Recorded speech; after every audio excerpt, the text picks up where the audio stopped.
Hai, Assalamualaikum dan salam sejahtera. Okey geng, so inilah masa yang saya ternanti-nantikan iaitu Jungle Boot. Okey, sebenarnya awal tahun ni pihak OTB ada beritahu saya yang mereka akan keluarkan Jungle Boot.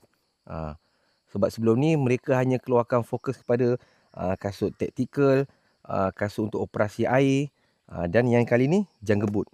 So ini yang saya ternanti-nantikan sebab awal tahun itu hari dia beritahu dia akan keluarkan Jungle Boot, dan sekarang dah keluar pun Jungle Boot daripada OTB.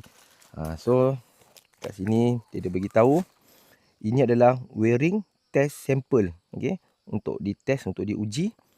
Dan kasut ni sebenarnya dah diuji oleh beberapa unit, salah satunya US Survival Academy, Survival School, macam tu lah. Okay? Dan kali ni mereka hantar sepasang kat saya untuk di test, untuk di review. Dan ini adalah unit yang pertama sampai di Malaysia. Okay? So jom saya kongsikan sikit. Dia ada dua version, warna hitam dan juga coyote.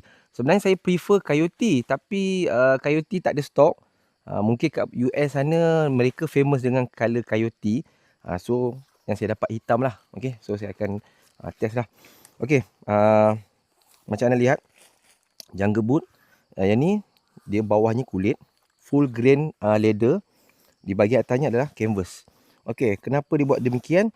Sebab canvas ni bila kita pakai, kaki kita lebih mudah fleksibel. Saat kita nak membengkokkan kaki, dia lebih fleksibel. Selain daripada tu, kaki kita dipanggil apa, pengudaraan lebih baik berbanding semua full leather. Okay. Kemudian dekat sini, okay, ini adalah ciri-ciri penting lah yang ada pada Jungle Boot, iaitu dipanggil sebagai drainage port untuk keluarkan air. Okay, kenapa Jungle Boot dia tak buat waterproof? Kenapa kebanyakan Jungle Boot tak buat waterproof? Okey, sebab yang pertama, kalau waterproof, bila kita pakai, of course, panas. Kaki akan panas, kurang selesa. Kemudian, kalau kita masuk hutan, macam hutan tropika, permukaan kita ada macam-macam. Ada permukaan air, sungai, lopak. So, bila air kalau melebihi paras boot, confirm air akan masuk. Kalau dibuat waterproof, bila air dah masuk, air tak boleh keluar balik lah. Tak ada jalan keluar bagi air. So, jadi boot akan jadi berat, tak selesa. Jadi, ciri-ciri Jungle Boot yang baik adalah bila air masuk, dia boleh buang air dengan cepat. Bila kita melangkah, dia akan pump air itu keluar melalui drainage port. Dan satu lagi, kasut ni mereka bagi tahu yang mereka buat kasut ni untuk sesuai untuk iklim tropika. Maknanya iklim panas lembap. Okay? Sebab yang pertamanya dia pakai kasut ni dia kurang panas. Ini saya belum pakai lagi ni berdasarkan apa yang mereka claim lah. Dia kurang panas. Kemudian bila air masuk, dia boleh buang air dengan cepat. Okey, kemudian yang ni tali, yang ni dipanggil NATO Rust Proof. NATO Rust Proof Speed Lace. Maksudnya yang ni dia anti karat. Dia mungkin saya tak pasti material apa, plastik keras ke apa kan. So tak berkarat. Kemudian speed lace ni maksudnya bila kita nak ikat, kita tarik dia akan terus jeruk kaki kita. So dia cepatlah nak ikat. Dan satu lagi saya nak kongsikan, ciri yang paling penting yang patut ada pada Jungle Boot, iaitu bahagian tapak. Okey, bahagian tapak ni adalah bahagian paling penting lah. Dia menentukan sesuatu boot tu adalah mempunyai ciri-ciri Jungle Boot yang baik atau tidak. Macam anda dapat lihat, dia punya pattern bunga ni dipanggil sebagai Panama Style. Tapi dia telah dimodernkan. Anda tengok tapak dia macam bentuk-bentuk bunga tayar cross tu kan, motocross. So, ciri-ciri Jungle Boot, dia tapak dia tak boleh halus. Dia mesti kena kasar supaya dia dapat membuang tanah dan dapat macam apa, menggigit jalan. Okey, dia dapat memaku lantai-lantai hutan tu. Cuma kalau tapak yang kasar ni, kekurangan dia, dia cemerlang di kawasan lereng-lereng, tapi kekurangannya bila kita pijak batu, pijak kayu, itu kekurangannya sebab bunga dia kasar. Dia takkan boleh lawan kasut-kasut yang bunga halus-halus tu. Dan sebab itu juga pihak OTB dia buat satu inovasi pada bunga ni. Nampak? Yang ni dipanggil sebagai sipping. Sipping ni maksudnya di atas bunga, dia buat lagi bunga-bunga halus yang bertujuan untuk nak membentuk micro edge, yang mana dia boleh mencengkam batu-batu licin, batu-batu basah ataupun lantai-lantai basah. Itu dia. Dan di bahagian tumit, Yang ni dipanggil sebagai downhill brake. Maksudnya bila kita berpijak di cerun, di lereng bukit, dia akan macam brake lah, downhill brake.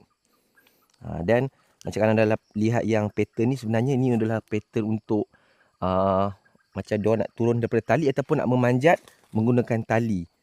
Dia akan lock. Tapi yang tali tu saya tak tunjukkan lah, pasal saya pun tak pandai tentang rope climbing ni okay? Tapi ni adalah feature-features yang patut ada pada kasut taktikal lah. Biasanya kasut taktikal dia kena ada function ni. Okay? Dia ada fungsi ni untuk dia nak grip tali yang diorang panjat, tali yang diorang pijak tu. Okay? So selain daripada tu, itu je yang boleh saya review. Satu lagi, mereka bagi tahu saya yang kasut ni bila pijak pada tanah, dia akan membuang tanah dengan mudah. So tanah tu akan mudah tertanggal. Tapi saya tak test lagi so nanti kan bila ada trip hutan saya akan test lah. Dan semula saya nak tunjuk satu lagi. Anda lihat pada keliling ni ada jahitan. Okey, kebiasaannya kasut taktikal dia tak ada jahit, dia pakai gam. Bila dah rosak baru kita akan jahit lah. Tapi yang ni starting dia dah buat jahitan. Dia nak memberi maksud kasut ni untuk long term use, untuk heavy duty. Sebab berbijak di lantai hutan ni basah, lembab. So dia dah memang terus jahit dah. Okay, tak perlu kita nak pakai dulu koyak baru jahit, tak ada. Dia memang dah jahit. Dia sebenarnya kasut ni dia macam, kalau nak lihat ciri-ciri seakan-akan macam Magnum boot yang saya pakai tu lah. Yang sebelum saya pakai Magnum boot. Dan mulai sekarang, ini adalah mungkin kasut rasmi saya ke hutan lah. Okay, saya akan try daripada OTB pula. Dan dia punya lidah dia pun, dia buat lubang-lubang ni, dia bagi tahu sebab nak memperbaiki pengudaraan. Begitu juga dengan bahagian dalam, dia buat mesh, dia panggil mesh padding ni. Dia nipis je, dia pun sama nak memperbaiki keselesaan dan juga pengudaraan. Okey. So saya kira sekadar tu sajalah. Okey. Dan kasut ni saya akan test, saya akan ujinya terus di hutan nanti. Okey. So sekadar tu saja. Jangan lupa untuk cek website OTB untuk tengok lebih lanjut. Dan mungkin ada orang tanya mana nak beli kasut OTB.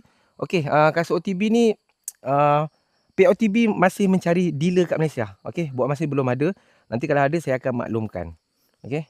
So sekadar tu saja. Assalamualaikum dan salam sejahtera. Jungle Boot daripada OTB.